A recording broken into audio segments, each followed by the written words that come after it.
Welcome to Between the Lines, the sports betting podcast for DraftKings.com. I'm Eric Rosenthal, and as always, we have Garion Thorne. Hey, guys. And Will Appleby. What's up?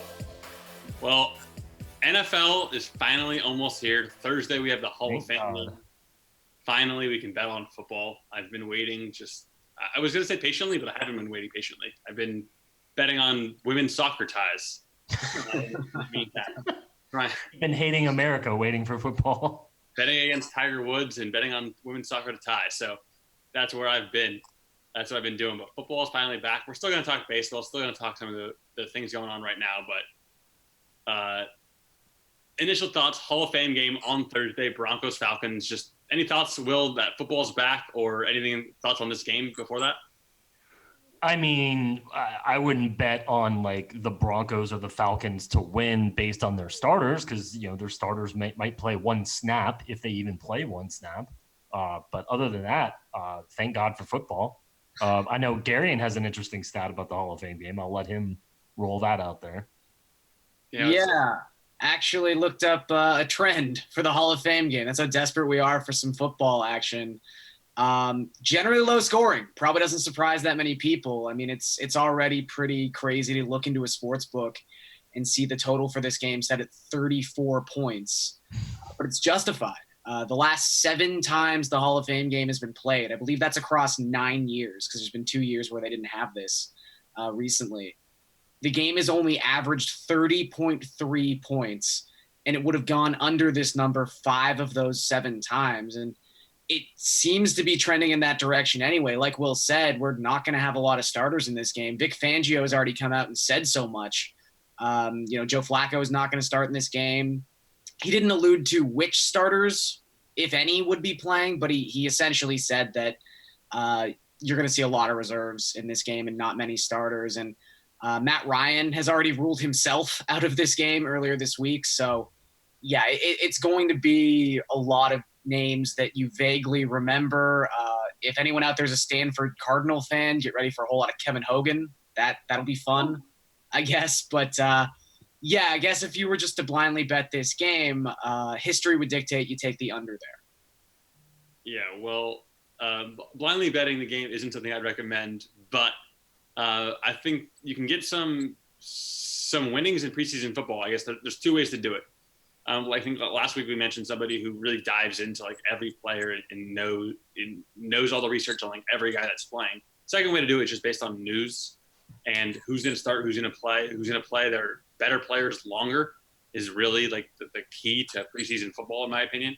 Also, people love betting the over, Gary, as you mentioned, and it's only 34. Everyone's going to gravitate towards the over, but 5 of the last 7 years we've had under on this number and lower points per game. It also gives a perfect opportunity for what I teased last week is called a Wong teaser. They're initially made by somebody named Stanford Wong. And this game has a perfect opportunity for one of the legs. There's not a second football game to do it with, so it's not too big of an option. But you take a team anywhere from plus 1.5 to plus 2.5, and you bring them over that plus 7.5 mark on a 2-team teaser with 6 points. So you take the Falcons from plus 2.5 up to plus 8.5 and combine that with any other game that's similar. You could do that with the over-under and the Falcons from 2.5 to 8.5. Wouldn't recommend it. But it could make a little sense, taking the under on a teaser. So Falcons plus 8.5 and under 40 because it's just such a low-scoring game that every touchdown, every point is so valuable. If you have like a Chiefs versus Saints game, over-under's 70, let's call it. It doesn't really matter if you get 71 or 69. Like the chances are pretty low that it's going to matter. But when you're in the range of like 34 over-unders in preseason football, that extra 6 points on a teaser is actually even more valuable. So I'd look for situations where you can get teams from plus 1.5 to plus 7.5 around that area, and unders and teasing unders, because I really, really do think that those points are just so much more valuable when it's, one out of 5 touchdowns instead of 1 out of 12 in a game like that. Yeah, and to even back up what you're talking about by teasing it up to 40.5, like if we take that new line, in that 7-game sample we have, one of the 2 games that went over 34 points was only 38 points. So now we're talking about 6 of the last 7 games going under 40.5. I think it is important, though, like you were talking about, when it comes to betting preseason football, to really stipulate when you're at least taking the news approach. The reason it's nice to have like a full slate of preseason football is you might not get all that much variance between the two teams and their reporting on a given week. It seems like for the Hall of Fame game specifically, because it's the first game of the NFL season, because both teams are getting that extra preseason game, there's probably not going to be all that much difference between how these two teams handle their rotations and how they handle putting their backups in. I guess you could look at this and say the Broncos actually have like a quote unquote quarterback of the future in Drew Lock. So maybe he plays a little bit more often than, whatever also ran Matt Schaub Light is playing for the Atlanta Falcons. But, do we even want to bet on Drew Lock to take down some points in the second half? It's tough. So I would probably avoid betting, like Will was sort of alluding to, betting either of these teams to win. But I do think there is definitely an opportunity, like Eric was saying, to tease this. And I'm really liking teasing it to the under. Yeah, the Broncos are minus 136, the Falcons plus 12 on the money line in the DK Sportsbook.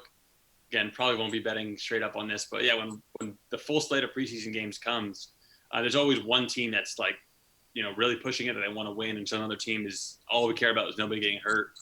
Situations like that will come up. So speaking of will come up, Will, what do you think about what we said, and how much preseason football will you be betting? I mean, I like it. I mean, it makes total sense for this game, because this game, God only knows. I mean, hardly any of these guys are going to be on the final roster that play. It's probably all contingent on Drew Lock.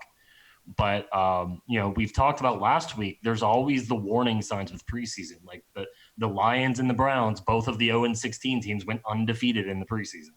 So it doesn't always go the way you think. You really have to know the rosters well. I remember for my team, for the Bears last year, the Bears trotted out Chase Daniel and beat Patrick Mahomes in the preseason. So, and my dad's a Chiefs fan, so I've been lording that over him. But there's a number of different factors. But yeah, I mean, if you're gonna bet, definitely you've got to do your homework. You cannot just say, oh well, the Falcons are always really good and the Broncos have sucked lately. That's the regular season talk. This is totally different. Yeah, I'd agree with that. So I want to talk about some of the props in the DK Sportsbook, the season-long props. Interesting one came up to me was most games won. Which team will win the most games? And Will, do you have a guess on which team is the favorite to get the most wins? I haven't looked, so I will blindly guess and say the Patriots. All right. Will, Garion, do you have a guess? For most wins, I'll say the Saints. All right. Well, Will, you hit the nail on the head. Plus 500, the Patriots to win the most games. Garion, fourth place is the Saints at plus 900. Interestingly enough to me, the Chiefs at plus 700 really caught my eye. Like, I don't think they're going to be like the best team in football, and Mahomes is going to break all the, stats that he had last year and break every record. But I think it's legitimate. It's possible. Maybe Mahomes just takes a step up and they go to 60 touchdowns next year. I don't think it's depends on Tyreek's health, really. I mean, yeah, he was started off this morning. They say he's going to be fine, but if he were to sustain any kind of major leg injury, that would be a major game changer. And now that he's not going to be suspended, I mean, I think you've got a point. The Chiefs really have a chance, at that best win mark. But I mean, a lot of that depends on Tyreek Hill, and there's some other factors too. Yeah, of course. Defense, Mahomes, coaching, just everything who you play. But I think this. And they have to deal with the Chargers, where the Patriots don't have a Chargers in their division. So yeah, that's very true. In a weird way, that could almost work for betting the Chiefs, because unlike the Patriots, who sometimes get into a situation where they don't have to play Tom Brady week 17, true. It's more than likely the Chiefs won't have things win. Yeah. So you'd have the Chargers pushing them at the very least. So I think it's pretty good odds. Look, we can make fun of Andy Reid in the playoffs all we want, but there's not a whole lot you can say to degrade Andy Reid in the regular season. And this is a regular season prop. So there's a lot working in the Chiefs' direction here. Yeah, I agree with you on that, because it doesn't matter how many timeouts he blows before the 2-minute warning or whatever in the AFC Championship next season. It's a regular season award completely. Coach of the Year. Do you have a guess on what Andy Reid is for Coach of the Year? In terms of odds? Yeah. let's say 6-1. He's 14-1 actually. Okay. And again, it is a regular season award. People like Andy Reid. I guess it's hard to like win Coach of the Year after already having a fantastic season. Like they'd have to get better essentially. Yeah, but the guy that sticks out to me, Freddie Kitchens at plus 900. Yeah, seems like it has everything written on it, that narrative wise and who the voters would go for. It feels kind of trappy too, though. At the same time, like everybody thinks that that's going to be his, which just kind of screams trap to me. It does, but plus 900. The Browns have a good roster, but at the same time, people think they're going to compete for a Super Bowl. I don't. They've got to deal with the Steelers and the Ravens in their division. I mean, I think they'll be a playoff contender for sure. But if they don't win 10 games, I'm not sure he would be the Coach of the Year. So there's that, you got to keep that in mind as well. Yeah, low bar. I'm sure they're going to break a lot of Browns records, or at least in the last while. I mean, do you think they would be happy if they went 9-7? I think there's been so much hype. I actually think they'd be disappointed if they went 9-7. Oh yeah, they have to make the playoffs, I think, for Kitchens to take home this award. But like we've talked about time and time again, whether it's NBA MVP or NFL MVP or whatever is voted on by the writers. I mean, it's usually the most obvious and clear narrative. And I think Eric makes a great point with the focus has been on the Browns the entire season. Everyone's going to be expecting them and really possibly wanting them to do well. So if that actually comes through and they make the playoffs, I don't see how Kitchens isn't Coach of the Year, barring like someone going 16-0 or 15-1 or something along those lines. But even then, I just think the Browns are going to be such a story shoved down everyone's throats the entire season that Kitchens would really have to go pretty poorly this whole situation for him to not take that award home if they make the playoffs. So 9-1 seems like relatively reasonable odds. Yeah, I think so. I think it's better than betting the Browns to say win the Super Bowl or something like that. Oh yeah, certainly. Yeah. That's a lot more effort. Got to get it done in the playoffs, maybe at the Chiefs and at the Patriots. I think 9-1 makes a lot of sense for them. Most games won. The Browns are 12-1. The seventh highest odds in the NFL. Which, out of curiosity, where are the Rams? The Rams are third at plus 750. Everyone seems to have forgotten about the Rams. I was hoping people had forgotten more about the Rams, and they were like 11 or 12-1. But plus 750 is not terrible. Yeah, I don't love them. I don't love Todd Gurley this year in daily fantasy football, or betting wise.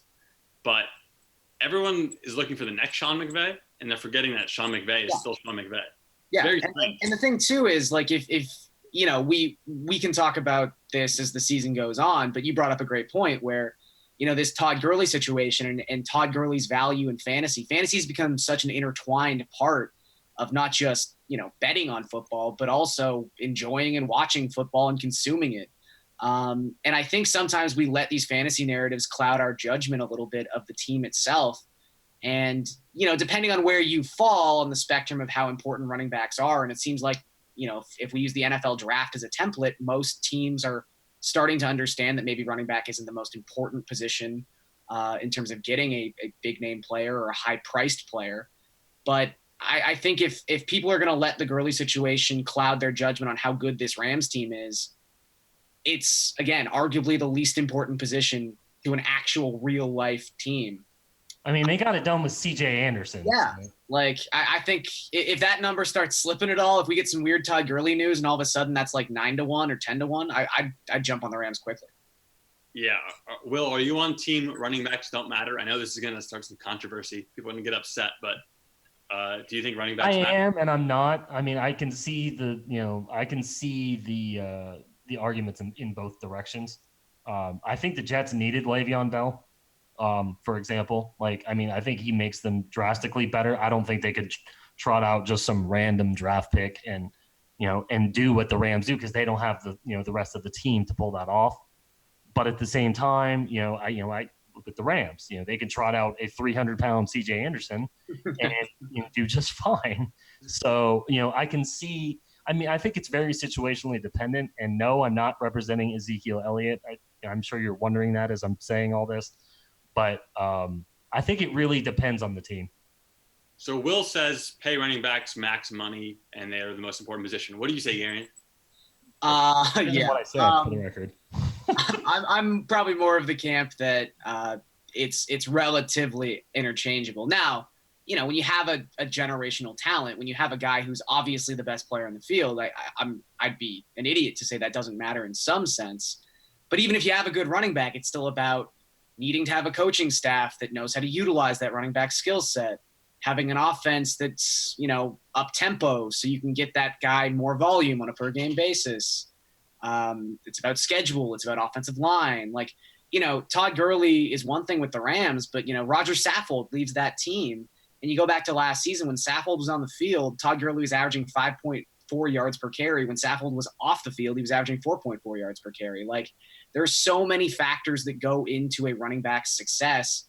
And while I do think player X would not be as good on the Jets as Le'Veon Bell, I think there's obviously a case to be made that a team shouldn't take up 20% of its salary cap with a running back. So, there's intricacies to every single conversation, but if you start finding win totals being affected by running back news compared to, defensive end news or offensive lineman news, left tackle news, quarterback news, it's just so much more insignificant. So if those things start moving the radar and really moving those win totals, that's when you have to take advantage.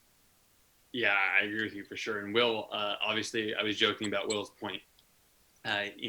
He said there's thoughts on both sides, and I'm very much on the team of running backs don't matter, and I use the term running back very carefully. Someone who's a running back. You're seeing in today's game where Alvin Kamara or Christian McCaffrey, Le'Veon Bell's a guy too, even though he missed all last year, where they don't run the ball as much. They get a lot of catches. There's a lot of receptions going on, and when running backs catch the ball, they're way more valuable, and there's a higher variance between how good players are at catching, route running, just how they perform in the receiving game overall. So I actually think running backs matter in that sense when they become pass catchers. But not only do they not matter, there's an interesting stat in the NFL where I don't have it in front of me, but teams who are down by 4 points with 2 minutes left in the ball actually win more often than teams down by 3 points in the same exact situation. And you go well, why would a team down by 4 win more often than a team down by 3? And it's because they play differently. They throw the ball more. They go for touchdowns and try to win the game instead of going for a field goal that they may or may not make. And then even if they make it, they have to go to overtime and may or may not win there. And running backs are similar, where you have a good running back and you want to give him the ball. And the truth about the NFL and basically everywhere in football is running is bad. You should throw the ball all the time. It's just the way the rules are now set up, and you can't hit the quarterbacks, you can't hit receivers going over the middle. I don't know. They're really looking into enforcing holding more this season. So maybe getting those 10-yard penalties are really going to be the key variance to winning football games this year. Maybe the NFL turned on its head, Eric. Yeah, exactly. Let me know how that works out, Garion. But yeah, the truth is throwing is so much more important. That's also why there's some studies that show bad rushing defense actually helps you win football games, because teams run at you more when you have a bad rushing defense, and rushing is less efficient than passing in general. So I'm actually on the team of not only do running backs not matter, a lot of times good running backs who don't catch the ball are actually negative for their team, even if they have positive value on a play-to-play basis. It affects what your team does, and you wind up not throwing as much as you should. But sorry for my rant on running backs. No, it's okay. It's actually an interesting point, and it bleeds into one of my favorite props for this season, because I think a lot of teams are starting to understand that, and a lot of offensive coordinators starting to base their offenses around those philosophies that, passing is really much more efficient on a yards per play basis than running the football. There was only one team last season who ran the ball more often than they threw the ball, and that was the Seattle Seahawks. So one prop that I'm really looking to take advantage of in the DK Sportsbook when it comes to player props for the 2019 season, Russell Wilson's passing touchdown prop is 30.5. Now, to be fair, Wilson led the NFL in passing touchdowns in 2017. He had 35 passing touchdowns last season, one more than he had in 2017. So he's gone over this number pretty comfortably the last 2 years. But you look at what he was able to do last season. Among the 16 starting quarterbacks who started all 16 of their team's games, Wilson was dead last in dropbacks, in pass attempts, in completions, in passing yards, in red zone passing attempts. the volume across the board was so low because Seattle ran one of the slowest paced offenses in the NFL and also ran the ball 53% of the time, which forced Russell Wilson into having to have an 8% touchdown rate. And to put that in perspective, since the merger in 1970, only 9 quarterbacks have finished the season with a passing touchdown rate of over 8%. And you're getting into some of the like historical outliers of all time in the NFL, like Dan Marino's 84 season, Tom Brady's 07 season, Peyton Manning's 55 touchdown season from 2013, and Patrick Mahomes' season from last year. So there's no possible way Russell Wilson is as efficient as he was last season. He's a great quarterback. He's actually got the second highest touchdown rate in NFL history. So it's something he's been able to do for a long time now, is be super efficient on low volume opportunities. But the math just like laughs in the face of everything the Seahawks did last season. So minus 110 for under 30.5 touchdowns. I'm all over that for Russell Wilson this year. Will, what do you think about that prop? I mean, I see the logic, but at the same time, they've thrived like that. So I would be, very careful about going too overboard with that. But I mean, I follow his logic entirely. But there's a reason they went over it the last 2 years. I won't go overboard, but I will go underboard with it, Garion. I like it because not only do the stats back it up, and I love season-long props on the under, where your numbers bear out an under. And then you also get, and I'll never root for this, but it's there though. Injuries happen all the time. And if a guy gets hurt and misses multiple games, or let alone the rest of the season, you win your bet. And if you bet on an over, no matter how smart that over is, Tom Brady can get hurt in the first play of the game, miss the whole season, and you're screwed. So season-long props, I tend to always look towards unders, where the numbers bear out. I like the under, and then you have injury, suspension, whatever else risk that happens, that just less games will be played, and you're even in a better spot if you like the under, even if the guy played all 16 games. So does that make sense to you guys? Are you in with me? Yeah. I mean, I was there before, so it didn't take any convincing. But now yeah. Will's gonna go bet a bunch of money on Russell Wilson under touchdowns after you heard that. No, he's not. He's not. But maybe he'll have some good best bets for us again. We did the most games won prop. I wanted to ask you guys about the least games won prop, and I bet you both. There's one I think that's interesting that isn't the favorite. Who'd you think the favorite was going to be? Well, I think we all know who the favorite is. Yeah, Garion's team. Garion's team is obviously the favorite. But I think there's two, actually, not one, but two that I think are interesting. Especially, as you've been talking about with the news, considering they no longer have any wide receivers, the Giants, are interesting at plus 600, and the Bengals, considering the rest of that division. We talked about that. They've got to deal with the Steelers, Ravens, and Browns, which might be 6 losses right there. They're, I think, plus 600 also. So right below the top two, I think those two are interesting. Yeah, real quick, the bottom 6 teams for the team to win the least games in the NFL are the Miami Dolphins at plus 300, Cardinals at 4-1, Bengals and Giants at 6-1, Raiders and Redskins at 8-1. The Giants, you mentioned, talking about throwing the ball was smart and running the ball was dumb. The New York Giants said, we're going to draft Saquon Barkley, we're going to run the football, we're going to trade Odell Beckham Jr. away, and then all our receivers. It all made sense until they traded Beckham. I was fine with taking Barkley, and the Beckham trade I don't get, but it's because they want to run the football. No, they just wanted to be rid of a clubhouse cancer. But I don't know what decade we're in, but they're going to run the football with Daniel Jones to be coming in soon. I don't know. Eli Manning it's got to be better than Daniel Jones is right now. Yeah, for sure. Yeah, and I think that's a major part of this is like you have to factor in that if they reach a point where they start off like 1-5 or 1-6, I think they just wave the white flag, put Daniel Jones behind center, and just live with the results. So at that point, you could really see a team just gunning for the bottom and hoping to get the number 1 overall draft pick, where like at least the Dolphins don't really have anything to play for necessarily. Like you could make the case, I don't think this is true, but you could make the case that they in theory traded for their franchise quarterback in Josh Rosen. So maybe they're not as inclined to go for that number 1 and number 2 overall pick, but they get to play the Bills twice and the Jets twice. Like they could literally just fall backwards into 3 wins on accident. So, and there's a lot of talk of Fitzpatrick starting the season. So yeah, that too. So I think that the path for the Giants for that to all go poorly, and just the fact that they have Daniel Jones, who's kind of this perfect storm of, we know he is their quarterback of the future because they just took him in the first round. And we also know that he's clearly not ready to play in NFL games. This isn't even like lower rated than an undrafted quarterback in Madden. Yeah, like this isn't even about his future potential, which, believe me, I'm low on, but we don't have to care about that for this particular bet. It's just he should not be starting games in his rookie season, but the path to him doing that is very clear. Like, the Giants have tried to bench Eli each of the last 2 seasons. They just didn't have the guy to bring in to do it. Daniel Jones is now that guy. So I think Will's honest. Geno Smith. I mean, they're trying to get rid of him somehow. Yeah. They've been trying a long time. And I would think the Bengals too, like, not to completely steal Will's picks, but I think they were right. Like, the Bengals just lost the entirety of the left side of their offensive line.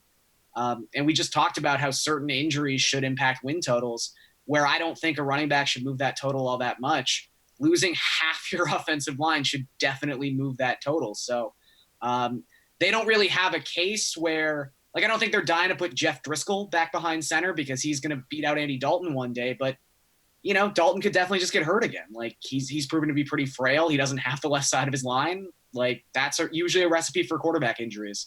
They can move Dalton too. I wouldn't be shocked if Dalton got moved during this season. I haven't heard enough talk about it. Trading for him. I'm not sure who it would be, but somebody who needs a quarterback. Maybe there's an injury, playoff team that's looking for a guy, because I see the Bengals season going south, just like Garion said. And I don't know what's the point of keeping Andy Dalton around. He's not the QB of the future. No, I mean, I think they both are in situations of where they're not really sold on Andy Dalton, and the Giants are just trying to get rid of Eli Manning. I think the Bengals have outreached that point with Dalton, which is why I thought the Bengals and the Giants were probably the 2 best picks here. The Dolphins I would avoid. The Dolphins feels like a trap pick, especially if they're going to start Fitzpatrick to start the year. Not to mention, Garion talked about with the Bills and the Jets. And then the Cardinals with Kyler Murray. Kyler Murray could do some things and, win a few games and, be right ahead. So, I mean, I would definitely look at the Bengals and the Giants. Yeah, it looks like the only team that would really need to tank in that group is the Bengals for the quarterback of the future for the number 1 pick. The Dolphins with Josh Rosen, who I'm still a believer in. And you mentioned some other guys where they don't need a quarterback. They have their guy. It doesn't matter if Daniel Jones is the guy or not. They think he is. So I think Bengals make sense, least amount of wins. I just got to bring this up. You mentioned Geno Smith, who, when he came into the NFL, I wrote an article saying he'd be the worst starting quarterback in the history of football. And he goes out in your hyperbole. He must have been really mad when Nate Peterman came out and started a couple games last year. It really ruined that narrative. I still think Geno was worse than Peterman. But his first game ever, Geno starts. I don't know about that. I was definitely going against Geno Smith in that game. He runs out of bounds on 4th down to end the game, and then someone hits him late for a personal foul. They get a penalty, go down the field. Oh my God, I remember this game. This was against the Bucks. It's against the Bucks. Do you remember? I lost my survivor pool in the. Oh man. I still can't believe it. He runs out of bounds on 4th down. I don't know. People don't want to hear about this, but Geno Smith ran out of bounds on 4th down. Someone sent me the clip. Look, I think there is always time in whatever podcast, even if it's not a sports podcast, to talk about the hilarity that is Geno Smith. Oh my God! I just remember his draft interviews. Apparently, he was like texting on his phone just while he was meeting with coaches. Just he was great in college, though. On red. He was actually good in college. Nathan Peterman, on the other hand, was very much not good in college. So Geno just got drafted in the wrong situation. Nathan Peterman, for those who don't know, went on the road at Deshaun Watson, threw for 5 touchdowns, had more passing yards, had more rushing yards, more rushing touchdowns, and more passing touchdowns. Beat Deshaun Watson, I believe, 39-38. That was one game. He also had a QB rating one day that was in like the single digits when he was at Tennessee when he went to play Florida. So, yeah, but still. You're just like, no, I don't want to hear that. Oh man, that game did happen. So that's why you got to take someone's whole body of work. That's Clemson, though. Clemson does that. That's more Clemson than Peterman. Yeah, but also it's just funny to say, like, you can watch that game and be like, oh my God, Nathan Peterman's the future. He's this future number one quarterback. John Gruden apparently watched that game and thought that. Yeah, John Gruden loves Nathan Peterman for some reason. He's probably a grinder. You always gotta ask yourself, is someone a grinder? And if the answer is yes, he's on the Raiders 53-man roster. We need a grinder prop in the DK Sportsbook. Well, let's make that happen. They should change the name to the Las Vegas Grinders. How many grinders will John Gruden find during episode 2 of Hard Knocks? Over under 2.5. I'll tune into that for sure. How many times will they be at Hooters? Over under 4.5. Oh man. Let's get over to baseball and then we can get to our best bets. But any final thoughts? More fake Hard Knocks props? Come on. I do have one more season-long NFL prop I kind of like, and it's right up your alley, Eric. It's another under, so you'll probably back me on this one. Keenan Allen. I'm not super high on Keenan Allen this year in a fantasy aspect, and that kind of blends over to his prop. Over under 1,200.5 yards this season. For his career, he's actually only done this one time. Wow. Because, as Eric will point out, not many receivers come as injury prone as Keenan Allen has been throughout his NFL career. So that's something I think that you have to fairly factor into this. But the Chargers run a very slow-paced offense. Last season, they did enjoy running the football. Maybe that changes if Melvin Gordon's not available to them, but still. It's not like they don't have running backs like Justin Jackson and Austin Eckler behind him. But Eckler, his involvement in the passing game, I think is something you can't overlook. Yeah. Mike Williams is stepping up to replace Tyrell Williams, so I don't think you're going to see this massive volume increase for Keenan Allen just because Tyrell Williams is no longer in Los Angeles. Hunter Henry is back, which is massive. The Chargers actually only targeted their tight ends 15% of the time last season. That was among the lowest rates in the NFL. You go back to even just 2017, they were up at like 22, 23% towards the top end of the NFL. Phillip Rivers loves throwing to his tight ends. He's loved it throughout his entire career. So I think that is a massive part of this as well. And it's not even like Keenan Allen is on the up and up. Like from 2017 to 2018, he saw his volume share go down. He saw his red zone target share go down. I just think it's all kind of trending in the wrong direction for Keenan Allen. Like I think he'll get over 1,000 yards if he plays 16 games, but I don't think he gets up to 1,200. With just the way this Chargers offense has kind of been formulated the last couple of years. So if I can find like an under on a touchdown prop, if that pops up on the DK Sportsbook sometime soon, I'll be hopping on that too. But right now we just got yardage. So that is another one I kind of like. Yeah, under on Keenan Allen, 1,200.5 yards. The DK Sportsbook says Garion. I love it. One that I think is interesting that's actually an over is Julian Edelman. I'm surprised it's only 950.5. You think bad. If he's going to play 16 games, he feels like a sure bet for 1,000 yards. So, I mean, I like the over there. Yeah, I think that's the only thing that stops him. I honestly, I think injury is the only thing that makes that prop not hit. So that's a good one. I don't like overs, but I do like that one. Yeah, I like that. If I have to take an over, I like that one. 950.5 yards for Julian Edelman from Will. The Hunter Henry stat, it's funny. I think they're banking on from his suspension. I think people forget that he was suspended for 4 games. Yeah. So, and he still had like 850 yards in 12 games. Yeah, people just compare game log watch or season stat watch and then bet. If he plays 16 games, he's getting 1,000 yards. I mean, I'm confident in that. If that doesn't happen, feel free to at me. Not SC Will. Come at me if he doesn't get 1,000 yards in 16 games. There you go. And then Will says all the money you bet, he'll give right back to you. Is that correct? Yes, but it's off of Eric's credit card. Plot twist. All right, we'll pass on that. I guess for Julian Edelman bets. But it's funny. Someone on DK Live wrote about Hunter Henry being overdrafted in leagues this year. Earlier today, I actually like Hunter Henry a lot in daily fantasy. Yeah, so do I. Why? What was the problem with him?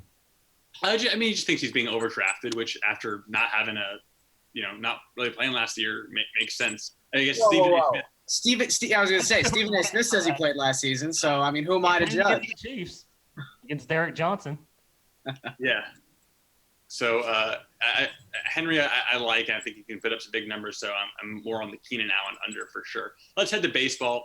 I got a problem with baseball because last week I gave out some picks, and I told you both how much I hated Dylan. I won't use hate. Disliked Dylan Covey playing baseball. I thought he was a terrible pitcher. I love the over because I thought Dylan Covey honestly doesn't belong as a major league starter. Game goes under, I lose. Did you see what happened in his last start, Will Garion? Oh, yeah. Yeah, but again, it wasn't Covey though. Covey carried his weight in that game. It was Caleb Smith having his best start of the season. That was probably what did you under in that particular game. That's true, and Caleb Smith got rocked in his last start as well. But Will, 5 runs, 0 out performance by Dylan Covey. That was an all-timer. 0 outs, 5 runs, I believe. Yeah, infinite ERA. That's always fun.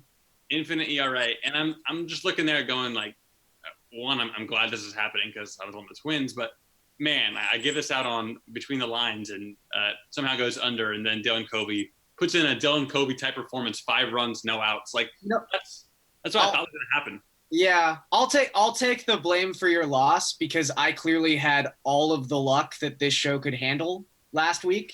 I went 4-0 in my baseball props, and it was like, again, I'll say it. I think the logic was sound in all those picks, but definitely needed some help to get there. I had 2 extra inning money line bets hit. We also had the Nationals scoring like 9 runs in the 8th inning of a game that was like a 10.5 over under that had only been, I think, 4 runs at that point. So yeah, definitely had some. Less, it was like 2. Yeah.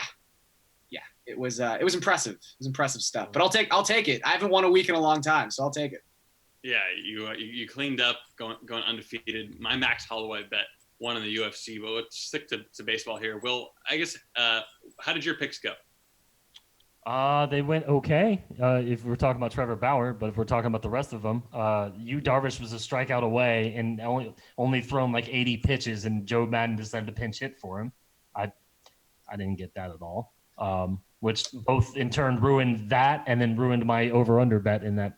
So, for all the Fire Madden people on Twitter, I was with them that night. I was mad with Joe. But, well, Trevor Bauer, some fun antics with him. You won over on the strikeout bet, but yeah, I had Trevor Bauer before he went insane. So, well, he was always insane. That was a secret. Oh yeah, went more insane, I guess. Yeah. Well, yeah. Shout out to Trevor Bauer. I don't think you're insane. I think you're a good guy. So it's somebody Eric doesn't hate. That's a fair. I don't support or deny any of the actions Trevor Bauer has made on or off the field. Between the Lines does not. I don't know. I support him throwing the ball into the stands. That was hilarious. I don't know what you're talking about. Look, if anyone was going to do it, it's Trevor Bauer. He's the only pitcher in baseball who warms up throwing like 250 feet. So that was really the perfect thing for him to do. I saw somebody said that Angel Hernandez would have called that a strike. I thought that was a good comment. That's the funniest thing I've heard on that. There was another one that was like 2 years ago, that ball doesn't make it over the fence. Thanks, Rob Manfred. They're juicing balls, so Trevor Bauer can throw them over walls now. There you go. Heard everything. All right, so what do we like? Oh, the Minnesota Twins, Garion. This is what we have to talk about. Right. Get out prediction on what you thought was going to happen to the division odds, what has happened to those division odds, tell the people, and because it was just spot on. I loved it when you said it to me, and I love it even more now that that situation's come to reality. Yeah, I just want to look these up to make sure I have them right. I want to do this justice. But right now, So before, just while Garion's looking, Garion said that the Twins were minus 500 to win the AL Central. And you got the they were up at minus 500. I believe the Indians were at plus 235 or 250 or something along those lines.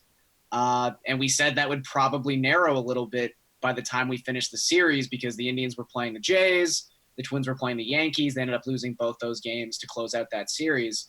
The Twins are now only minus 190 to take down the AL Central, despite the fact I believe they're still up 2 games in the AL Central. So it didn't even have to get down to the even odds we predicted.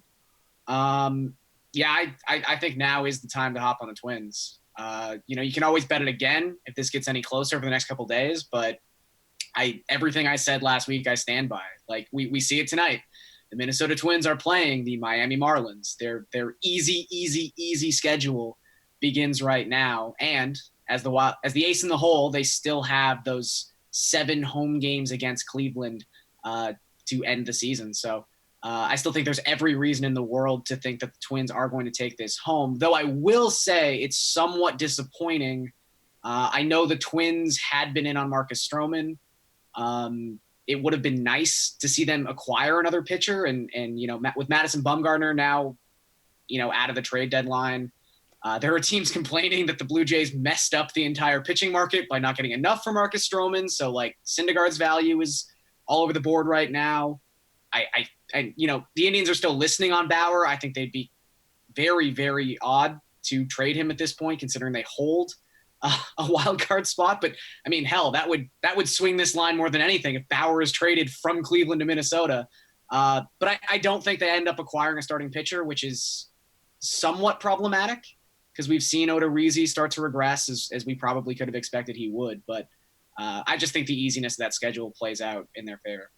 Yeah, their next 7 games against Cleveland are all at home, and then only 3 on the road to end the year. And I think their last 13 games are against the White Sox and Royals and Tigers to end the season too, if they need to make a run. And I'm sure they'll add some sort of help. And their numbers with Buxton in the lineup or just out of the lineup over the last years are shocking, honestly. They're well over 100 pace win team when he plays, and a 60 or 70 pace win team when he's out. And some of that's definitely random variance. It's not like he's a great hitter, but he's great on defense, and I think he's an amazing defender. It's not just about how many defensive runs he's bringing to the table and saving, but also the premium position he plays. When you can save that many runs in center field, that has a huge impact on the overall game. So, and his bat was really coming around before he went on the IL. So, I think there's, like you said, there's probably not as much to that stat as it appears on the surface, but I do think there's some substance there. So, yeah. Will, what do you like in the MLB? And I guess we can get towards best bets because we're running out of time here on Between the Lines podcast. Listen to us on audio on iTunes, Spotify, or anywhere you get your podcasts, and of course on video here on YouTube if that's where you're watching, or on DK Live. Love you, DK Live. All right, Will, what do you have baseball-wise for your best bets or just thoughts on the game? Well, just first, before we get into that, I wanted to mention the division race. We, like Garion talked about with Minnesota and Cleveland, going back to the NL Central, the Cubs screwed around and blew 2 games in Milwaukee, Cubs bullpen, but then, blew them out in the 3rd game, and now are tied with the Cardinals for first place, and the Brewers are a game behind. They start a series in St. Louis tonight with Yu Darvish against Wainwright, who I was tempted to go back to the well with Darvish's strikeouts at 6.5, but I avoided it. If there was a not as best bets, that would have been my next pick. But I think, if the Cardinals win the series, the Cubs are plus 120 right now to win the Central. If the Cardinals win this series, that should go up even more, and the Cardinals should decline. I think there's, an opportunity to bet on the Cubs there because I don't think we're done making moves personally. And Theo has even, said, a lot of people have said as much. Robel Garcia may be finally the leadoff, hitter, problem solved. I don't know. But I think there's an opportunity if you wait it out, because we talked about it, I talked about it last week. The road home differential with the Cubs is massive. So the Cubs are much better at home. So if if the Cardinals win this series, you might have a chance in a couple of days to get the Cubs at a really good plus. Well, I mean, you're not going to get plus 500 or anything, but you might get plus 150, 160, 170 to win the division. And for the team that's the best team in the division, that's a good price. Yeah, it makes a lot of sense. Buy low when they're going to be low and sell highs on all teams with futures. So it makes a lot of sense. All right, best bets time. Will, I'm going to let you go. Let Garion go first. Garion won. Let him go first. Sure, I own the tee box here. I was going to let him go last with his victory, but if he wants to go first, do it, Garion. Let's hear it. Yeah, we'll kick it off and go first. So I've got 5 bets I like for Tuesday's slate in MLB. I'm going to start by putting $125 on the Yankees minus 1.5. If you want to bet a money line, feel free, but you're getting minus 205 to bet them at home against Taylor Clark and the Diamondbacks, understandably, of course. So give me them at minus 1.5, where they're only minus 115. Clark has been awful in his last 7 starts. Now, granted, the Diamondbacks are 5-2 somehow in these games, but his FIP is 780 since June 10th. He has been terrible. So I just think a Yankees team at home with the offensive potential they have should be able to win by 2 runs in this particular matchup. Hap's been a little bit better as of late, too, though he has struggled at Yankee Stadium. And kind of an amendment to that bet, if you really just want to bet against Taylor Clark specifically, Aaron Judge is plus 275 to hit a home run and the Yankees win. I think that's a great bet. In that same span of 7 starts, Clark has given up 6 home runs to the last 62 right-handed bats he's faced. That's 4.4 home runs per 9 to right-handed batters.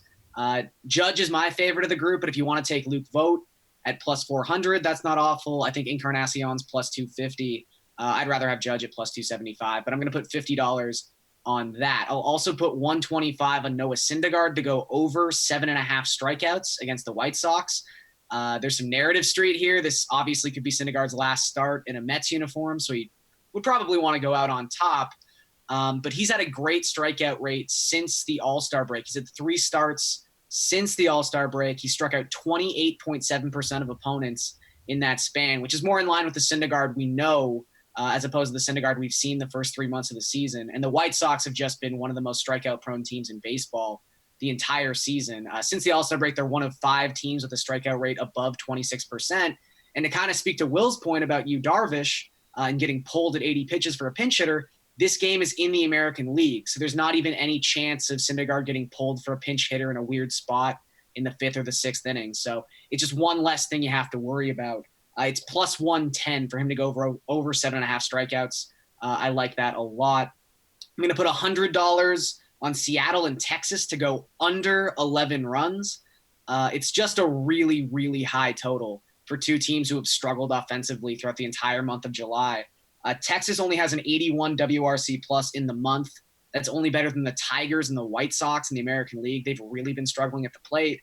And Mike Leake, for as much as I dislike trusting Mike Leake, even if you include that awful start he didn't get out of the first inning against the Angels, his FIP is just 2.74 in the month of July. He's been fantastic in his 3 other starts in July. So I'm going to put some faith into that and just Seattle and Texas having awful offenses. And the final one might be equally strange and equally stupid, but Kyle Freeland to go over 3.5 strikeouts against the Dodgers at Coors Field sounds enticing, I know. But the Dodgers are super left-handed heavy. Their last game against a left-handed starter, they had all 5 left-handed bats in the lineup. They are the number 2 team in baseball in left-on-left plate appearances. The only team with more left-on-left plate appearances is the Rockies, and Kyle Freeland can't physically face his own team. So this is the ideal matchup for Freeland when it comes to strikeouts. He's striking out 27.7% of left-handed batters throughout his entire career. Even in this awful 2019 season, he's striking out 28.8% of left-handed batters, coming off easily his best start of the year against Washington. If he can last 5 innings in this game, he'll get to 4 strikeouts. So at minus 130, I think that's a pretty low prop for him. Yeah, it's all good stuff right there. And that game over under a 14 there, Dodgers versus Rockies. I think the last 8 times they've had a over under a 14 or higher, it's gone over. Yeah. Enough. It just literally, it's like Little League baseball park out there in Colorado. Some joke scores, but I like the Freeland pick. I like all those picks except Syndergaard, and I'll tell you why after. Will, do you want to go last or you want to go next? I'll go last. You go last. All right. For myself. So I have just 3 baseball picks, and they're all between plus 130 and plus 138 on the money line. I'm going to start off with $200. My biggest bet is actually on the White Sox against your guy, Noah Syndergaard. Oh, okay. Plot twist. Plot twist. Yeah, I think with the whole trade rumors and dilemma, I watched him pitch against the Padres recently. I didn't like what I saw from him. It might be his last start before he gets traded. He might get traded during the game for all we know and get pulled out. That's why I'd worry about the strikeout prop. Not that I think it's going to happen, but I just think the controversy and the worrying is actually affected him. I would think he's going to have a poor game. I think the White Sox. I won't lie to you, man. Like one of my major hesitations with that prop, if I guess it was the only one, is that we're on Hug Watch and he gets traded mid-game and gets pulled. But okay, fine. Narrative street is a 2-way street. I'll give you that one. Yeah. But hey, one of us will be right, one of us will be wrong. Maybe he gets 8 strikeouts and loses the game. So I'm fine with that. Let's hope for that. yeah, $200 on the White Sox plus 138. My boy Joe Musgrove is pitching on the road today for the Pirates.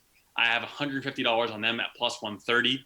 And the Rockies, you mentioned it, Kyle Freeland, taking $150 and putting it on the Rockies now plus 133 updated odds. Pirates again plus 130 odds, of course, change the DK Sportsbook. So I like Kyle Freeland. I like the Dodgers to go down tonight on the road.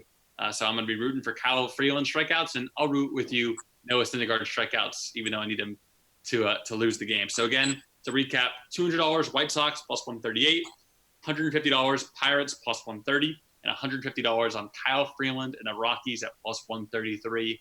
Gonna go 3-0? No, probably not, because they're 3 underdog bets. But hoping to go 2-1 with these baseball underdogs and compete with Garion for the win. Except now, Will Appleby, let's hear your picks. Yeah, just wait and just wait. This is gonna be my week finally. I have seven picks, and it would have been more, frankly. Darvish over strikeouts, and Garion talked about Judge home run in team to win. I was liking Trout home run in team to win, but I've got a bunch of home run props, so I stayed away from that. So that was my not as best bet. But on a related note, the Angels, I've got 100 on the Angels to go over their team over of 5.5 runs at minus 124.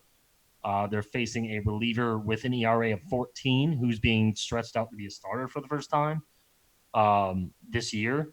So that should work out quite nicely. I've got another 100 on Jake Odorizzi to go over 5.5 strikeouts. Garion talked about how he's regressed, but he gets the Marlins. That shouldn't be too difficult to do at minus 115. Speaking of Garion, I got Garion's Blue Jays. I got 100 on Garion's Blue Jays facing Mike Montgomery.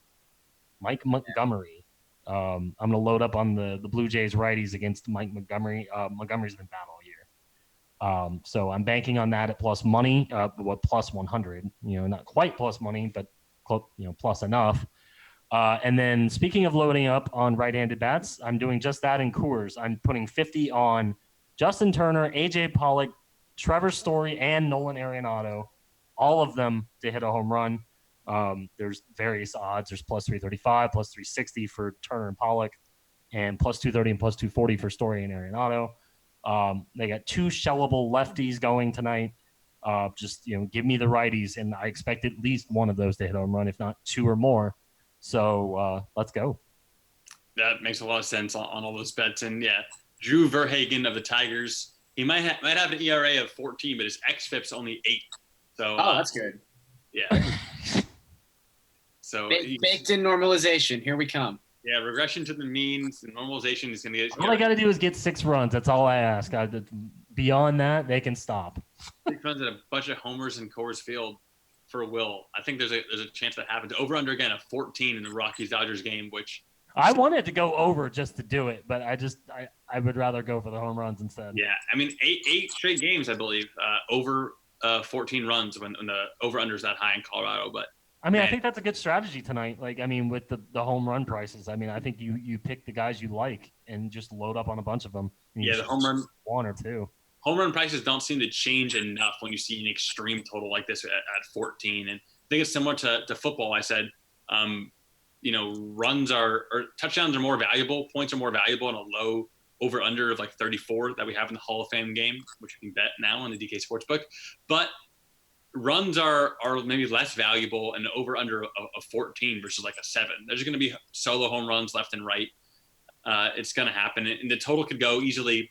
If it goes 50% higher, you're looking at a total of 21 with a 50% increase on the total. When you have an over under of 7, if it goes 50% over at 10. And if they get to these guys early and they trot out the bullpen, the left-handedness won't even matter. So I mean, you got to think about that too. So I mean, pick a bunch of power bats and load up on the home run prices. I mean, I think there's an opportunity tonight for sure. There's been a lot of good bets. Gary, my favorite one might be the Twins. Twins to win the AL Central of everything we've said on this podcast, even though it's a season-long bet, can't be on our best bets. But man, I'm excited for football. I'm excited. I like the Cubs to win the NL Central plus money. So there. Hey, but you like that? We're gonna wait. We're gonna wait on the Cubs. Yeah. Until they go down a little bit more. More plus money. So exactly. More free plus money. And remember, again, the odds and lines are subject to change. See the website for actual odds. And if you or someone you know has a gambling problem and wants help, call 1-800-GAMBLER. So for Garion Thorne and Will Appleby, I'm Eric Rosenthal. I'm set for football, and we just went between the lines.